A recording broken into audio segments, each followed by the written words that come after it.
Convido a todos, então, a abrir as suas Bíblias em Juízes, capítulo 13. Hoje nós vamos falar desse primeiro sermão, alguns que nós falaremos mais à frente, sobre o nascimento de Sansão. Nós vamos estudar todo o capítulo, mas lerei os 5 primeiros versos para, assim, durante a ministração, nós iremos acompanhando uma leitura. Por isso, eu convido a todos a permanecerem com suas Bíblias abertas. Diz assim a palavra do nosso Deus: tendo os filhos de Israel tornado a fazer o que era mal perante o Senhor, este os entregou nas mãos dos filisteus por 40 anos. Havia um homem de Zorá, da linhagem de Dan, chamado Manoá, cuja mulher era estéril e não tinha filhos. Apareceu o anjo do Senhor a esta mulher e lhe disse: eis que é estéril e nunca tiveste filho, porém conceberás e darás à luz um filho. Agora, pois, guarda-te, não bebas vinho ou bebida forte, nem comas coisa imunda, porque eis que tu conceberás e dará luz a um filho sobre cuja cabeça não passará navalha, porquanto o menino será nazireu, consagrado a Deus desde o ventre da sua mãe, e ele começará a livrar a Israel do poder dos filisteus. Meus irmãos, a história de Sansão encerra o ciclo de Juízes e apresenta um dos líderes mais controversos da história de Israel. Sansão, um homem escolhido por Deus, abençoado por Deus, consagrado por Deus. E quantas vezes Sansão errou, quantas vezes ele pecou contra a aliança do Senhor, até quando a Dalila lhe corta os cabelos. Ele foi consagrado por Deus desde o ventre da sua mãe e até a sua morte. E mesmo assim ele cresceu em respeito a essa aliança. O capítulo 13, ele vai falar do início, que nós vamos ver os capítulos 14, 15 e 16, onde entenderemos a história de Sansão e também como funciona o plano da redenção do Senhor. Só que no caso de Sansão também, nós vemos que Deus consagrou a ele. Ele fez um voto de nazireu. Esse nazireu era o quê? Era um voto que as pessoas faziam no sentido de que muitas vezes não podiam tomar vinho, muitas vezes não podiam bebida forte. No caso de Sansão, passaram navalha no seu cabelo e tantos outros votos que foram feitos. Quando nós olhamos esses versos, olhamos um aspecto muito interessante. Os outros juízes que nós estudamos, nós vimos os juízes pedindo ajuda a Deus, pedindo socorro a Deus. E nesse começo dessa história, nós não vemos isso. Mas o que nós olhamos aqui, meus irmãos, é o poder gracioso de Deus. Deus, na sua infinita graça, independente da vontade de Israel, fazendo cumprir o seu plano de redenção, ele levanta uma pessoa, levanta um juiz, que esse livrará o povo das mãos dos filisteus. E esse plano que o Senhor Deus fez, ele levou adiante esse plano de redenção. Então nós vamos ver esse texto em 2 pontos principais. O primeiro é que o povo de Israel voltou a pecar contra Deus. O segundo ponto é que Deus graciosamente levanta e envia um libertador para o povo de Israel. Vamos ao primeiro ponto, meus irmãos. Vejam os versos, verso primeiro. O povo de Israel voltou a pecar. Temos aqui o contexto para o envio do libertador. Veja o que fala o verso 1. Tendo os filhos de Israel tornado a fazer o que era mal perante o Senhor, esse os entregou na mão dos filisteus por 40 anos. Essa não é história nova para nós, meus irmãos. Quantas vezes nós já ouvimos aqui durante as manhãs de domingo a mesma frase: tornaram a fazer o que era mal perante o Senhor. Espero que nós prestemos atenção. Sempre o povo de Israel cometia o mesmo ciclo. Primeiramente, o povo de Israel pecava contra Deus. O que eles faziam depois? Deus entregava esse povo aos opressores, tanto os internos como os opressores externos. E o povo então gemia e pedia socorro a Deus. Deus levantava então um juiz para libertar o povo. Quando vinha o juiz, o que fazia o povo? Pecava novamente. Por várias vezes, 7 vezes, nós olhamos isso nos últimos textos.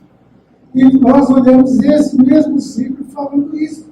É a última menção que fala essa frase: fizeram mal perante ao Senhor, em Juízes. Mas, infelizmente, não é o mal que acaba. Nós veremos mais à frente no livro de Juízes tantos males, tantos pecados, tantos erros que os juízes cometeram na história de Israel, na época de Juízes. Os israelitas cometeram. Vejam que eles vão sofrer agora nas mãos dos filisteus 40 anos. 40 anos eles ficarão sob o jugo dos filisteus. 40 anos Israel praticamente vai ficar uma nação debaixo das mãos dos filisteus, pesado nas mãos dos filisteus. E eles sofreram isso por causa do pecado. Quantas vezes nós olhamos já as vezes que os israelitas ficaram debaixo das mãos dos opressores? Por exemplo, 8 anos nas mãos de Cusã e Zaitaim, na Mesopotâmia. 18 anos nas mãos do rei Eglon, rei dos Moabitas. Isso está registrado no capítulo 3, 14. 20 anos nas mãos dos reis Jabim, rei de Canaã. Isso está no capítulo 4, 3. 7 anos nas mãos dos midianitas, no capítulo 6, verso 1, onde passaram fome, com gafanhotos e tudo mais. E agora, 40 anos nas mãos dos filisteus. Veja o que o pecado faz, meus irmãos. A história do livro de Juízes vai chegando a um ponto que os filisteus entram agora em cena. E esse povo vai ser só vencido quando o rei Davi entra em cena. Isso será visto no livro de Samuel, o próximo livro que nós estamos estudando, queremos estudar. Então, apesar dos pecados de Israel, Deus está levando avante e soprando a história da redenção, a salvação em Cristo Jesus. Mas como nós podemos aplicar isso nas nossas vidas? Vejam o que fala o texto: tornar os filhos de Israel a fazer o que é mal perante o Senhor. Meus irmãos, não quero que você veja essa padrão do livro, mas como algo estilístico. Mas é um padrão que nós vemos 7 vezes mencionada essa mesma frase. O Espírito Santo, por intermédio do livro de Juízes, está mostrando que tudo é pecado. Tudo é contra Deus. E tudo que é pecado e contra Deus é um desrespeito à sua palavra. É perante o Senhor. É perante o Senhor, e o pecado é desrespeitar a vontade de Deus. É tirar a glória do Senhor. O povo de Israel, no livro de Juízes, viveu aquilo que os estudiosos chamam de idades das trevas de Israel. Mas, meus irmãos, parece assim algo tão longe.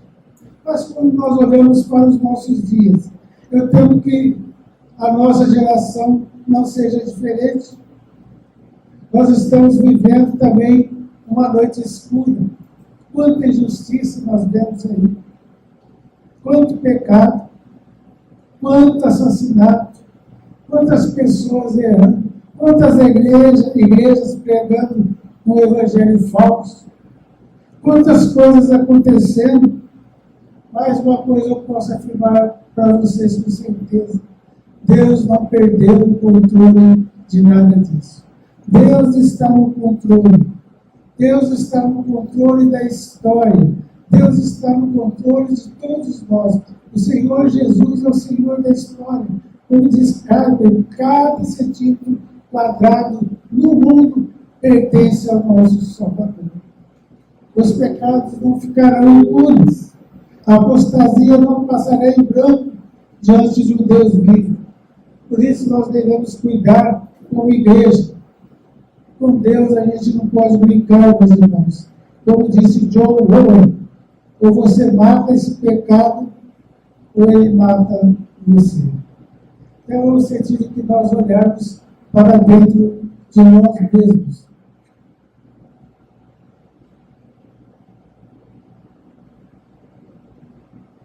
Ver o que nós estamos errando, ver as nossas falhas. Um Deus tão gracioso, que envia seu Filho para morrer pelos nossos pecados. Nós não conseguimos nos manter nos seus mandamentos, na sua palavra, orando a Ele, nos seus ensinamentos. O que nós precisamos nos fazer, então, meus irmãos? Nos arrepender do pecado, clamar ao Senhor, corrermos para a cruz de Cristo. É lá que nós temos a salvação. É lá que nós temos a água, a fonte de água viva para nossas vidas. É lá que nós conheceremos a bondade do Senhor. É lá que nós conhecemos as águas purificadoras do Senhor. É lá que nós receberemos o Espírito Santo, nos dá entendimento para a santificação em Deus, onde nós nos afastaremos do pecado e caminharemos junto a Ele para a vida eterna. Mas o estado de Israel era tão deplorável que nem clamar a Deus eles fizeram. Vejam, vocês observem que, nesse caso aqui, nesse capítulo, os israelitas não clamam a Deus por causa da opressão dos filisteus. E Deus é tão gracioso, tão bondoso, tão misericordioso, que Ele levanta um libertador. E aí entra a história de Sansão. Então nós vamos entrar agora nesse segundo ponto. Deus graciosamente envia um libertador. E vemos aqui então o nascimento desse libertador. Nesse segundo trecho, nós vamos até o final do capítulo, nós vamos ver 3 cenas que acontecem aqui. Vamos então à primeira cena. Está nos versos de 2 a 5. Diz assim o verso 2. Havia um homem de Zorá, da linhagem de Dan, chamado Manoá, cuja mulher era estéril, e não tinha filhos. Apareceu um anjo do Senhor a esta mulher, e lhe disse: Eis que és estéril, e nunca tiveste filho, porém conceberás e darás à luz a um filho. Veja que temos aqui um tema bem dolorido, meus irmãos. Naquela época, uma mulher que não tinha filhos era uma questão muito crucial na vida das mulheres. Era uma questão cultural, pois em grande parte o valor da mulher estava associado o quê? A ter filhos, a ter a descendência da família do marido. E a mulher que não tivesse filho, que não pudesse procriar, ela era considerada assim como uma pessoa meia fora da sua família, meia colocada de lado. Vocês lembram então lá em Gênesis 30, que traz o registro de Raquel, que era estéril. Ele disse para o seu esposo Jacó: dá-me filhos, senão morremos. Podemos dizer que o ídolo dela era de ter filhos, mas não era isso, meu irmão. A questão do ídolo dela era a reputação. Se ela não tivesse filhos, ela não seria bem aceita, bem recebida em suas famílias. Mas um belo dia, um ser sobrenatural apareceu para a esposa de Manoá e diz que ela engravidaria e daria à luz a um filho. Quem aparece, meus irmãos, é o anjo do Senhor. Não era um anjo como os demais, mas uma cristofania. Era o próprio Jesus que aparecia, uma aparição visível do próprio Senhor. Nós vemos aqui que o anjo, ele diz que ele vai engravidar e dar à luz a um filho, mas ao mesmo ser, ao mesmo Cristo, que seria ele mesmo, entraria no ventre de uma mulher e nos livraria do pecado e nos daria a vida eterna. Meus irmãos, Deus gosta de fazer milagres, muitos milagres, mulheres estéreis, em abrir padres. Ele faz isso com Sara, a mulher de Abraão, Rebeca, Raquel, com a mulher de Manoá e com Maria. Vejam que isso tudo é graça. Graça pura, pessoal. Nada merecido por qualquer um de nós. E nesse texto que estamos lendo, não temos menção do arrependimento por parte dos israelitas. Mas Deus, então, a sua infinita graça, ele envia o libertador, ele envia o juiz para salvá-los. Veja que esse nascimento aponta para outro grande e superior nascimento, que é o próprio nascimento do nosso Senhor e nosso Salvador Jesus Cristo. É ali o nascimento do Filho de Deus. É o Filho de Deus intervindo na história. É o Filho de Deus que viria muitos anos depois, por intermédio da graça maravilhosa de Deus, para a salvação de todos. Veja agora o verso 4. Agora, pois, guarda-te, não bebas vinho, ou bebida forte, nem comas coisa imunda, porque eis que tu conceberás e dará à luz um filho, sobre cuja cabeça não passará navalha, porquanto o menino será nazireu, consagrado a Deus, desde o ventre da sua mãe, e ele começará a livrar a Israel do poder dos filisteus. Nazireu, como eu havia explicado antes, é um voto voluntário, onde as pessoas cumprem o voto para que o seu filho ou aquele que estão fazendo o voto. No caso de Sansão, ele não beberia vinho, bebida forte, não passaria navalha dos seus cabelos. Mas o de Sansão, quem fez o próprio voto feio foi o próprio Deus. Deus consagrou Sansão. Deus consagrou Sansão, meus irmãos.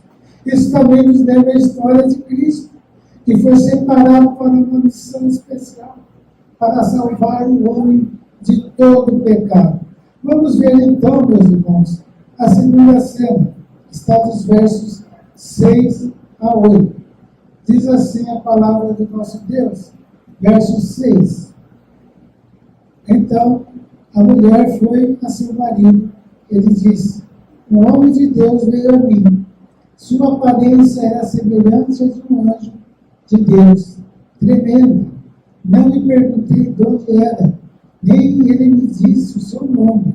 Porém me disse: eis que tu conceberás e dará à luz um filho. Agora, pois, não bebas vinho, nem bebida forte, nem comas coisa imunda, porque o menino será nazireu, consagrado a Deus, desde o ventre materno até o dia da sua morte. Interessante, meus irmãos, que a mulher de Manoá, ele acrescenta duas coisas que não haviam sido faladas. Veja que é interessante que ela acrescenta que a sua consagração seria até a sua morte. E também agora ela omite que a sua cabeça não se passará na vara, como está lá no verso 5. E é justamente aqui que Manoel começa a ficar preocupado. É por isso que ele faz essa oração aqui no verso 1, perguntando ao Senhor como deveria proceder como um menino. Veja o verso 8, meus irmãos. Então, Manoel orou ao Senhor e disse: ah, Senhor meu, rogo-te que o homem de Deus que enviaste venha outra vez e nos ensine o que devemos fazer ao menino que há de nascer. Agora nós vamos para a terceira cena, meus irmãos, a cena do narrador.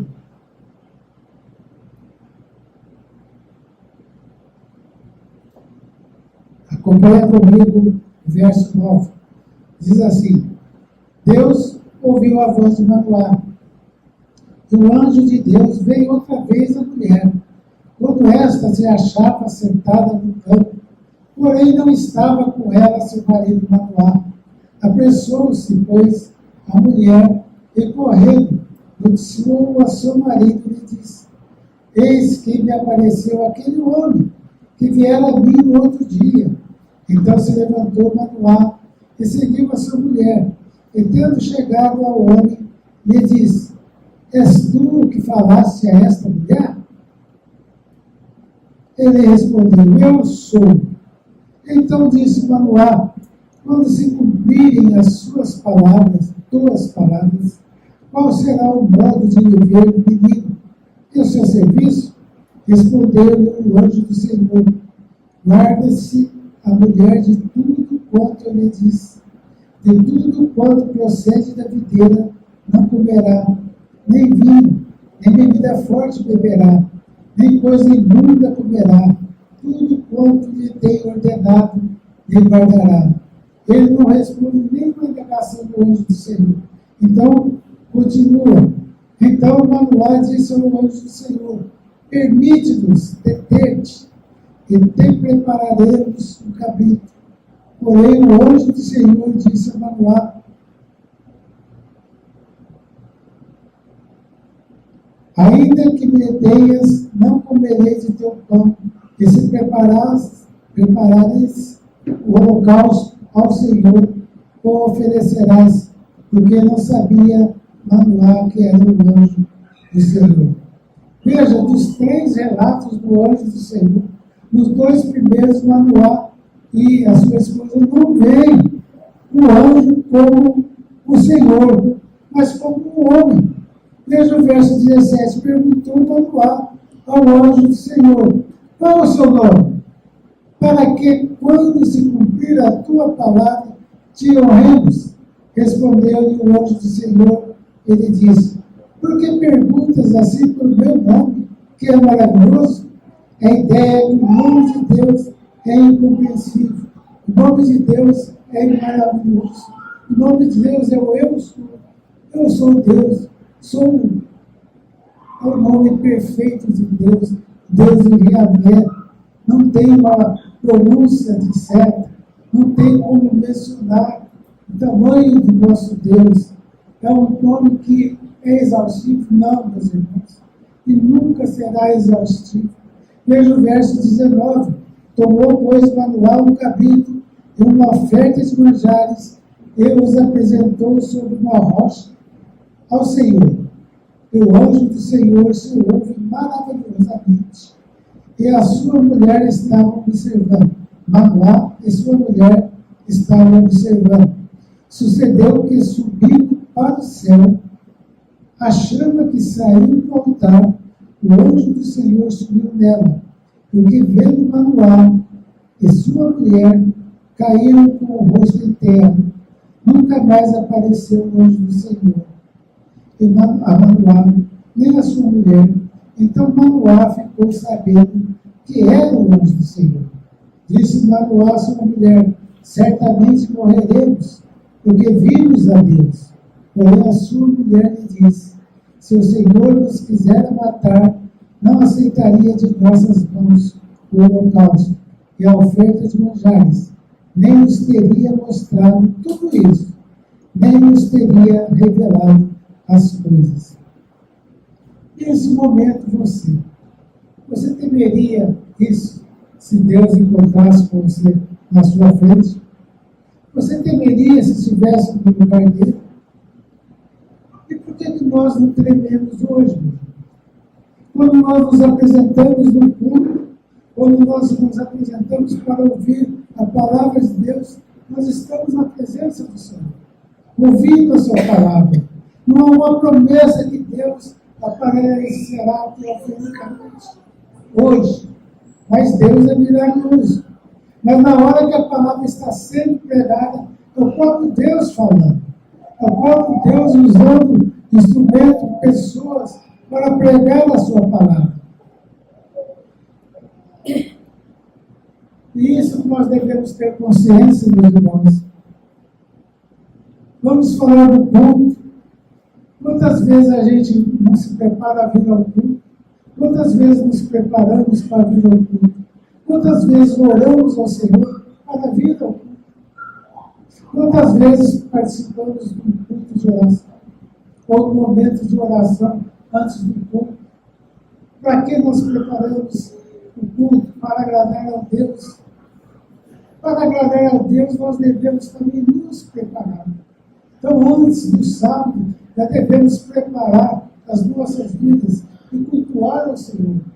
O dia que foi separado para adorar o Senhor, no domingo pela manhã e no domingo à noite. João Calvino dizia: onde quer que seja pregado o Evangelho, é como se o próprio Deus viesse para o meio de nós. Meus irmãos, sejamos atentos à palavra pregada. Sejamos atentos aos textos que às vezes a gente não compreende. Mas o Espírito Santo vai aplicar isso aos nossos corações. E por fim, meus irmãos, o verso 24. Depois deu a mulher à luz a um filho. Ele chamou Sansão. O menino cresceu e o Senhor abençoou. E o Espírito do Senhor passou a incitá-lo em Maanedã, ele Zorá Estaol. Sansão, pequeno sol, como o sol dos deuses dos cananeus. Diante de tudo que eles passaram, temos uma clara demonstração do caráter desse povo. Meus irmãos, esse mesmo juiz, Sansão, ele vai começar a salvar o povo de Deus do poder dos filisteus. 40 anos. Eles serão libertos só mesmo na época de Davi. Mas eles não pediram ao Senhor. Da mesma forma, meus irmãos, não clamamos pelos nossos pecados, porque nós estamos mortos em nossos delitos e pecados. Mas o Senhor, na sua infinita graça e misericórdia, nos dá a salvação em Cristo Jesus. Ele nos salva porque Ele quer. Porque nós estamos mortos em nossos delitos e pecados. Mas Deus, por sua infinita graça, por sua infinita misericórdia, enviou o seu Filho para nos salvar, apesar de nós, pecadores, mortos espiritualmente. Então, esse nascimento de Sansão aponta para o nascimento de Cristo. O nascimento de Cristo, a sua morte e ressurreição, aponta para a nossa salvação, para o plano de redenção. Esse plano antes da fundação do mundo, que nós vemos escritos nas páginas da Bíblia Sagrada. Amém, meus irmãos? Que nosso Deus nos abençoe ricamente.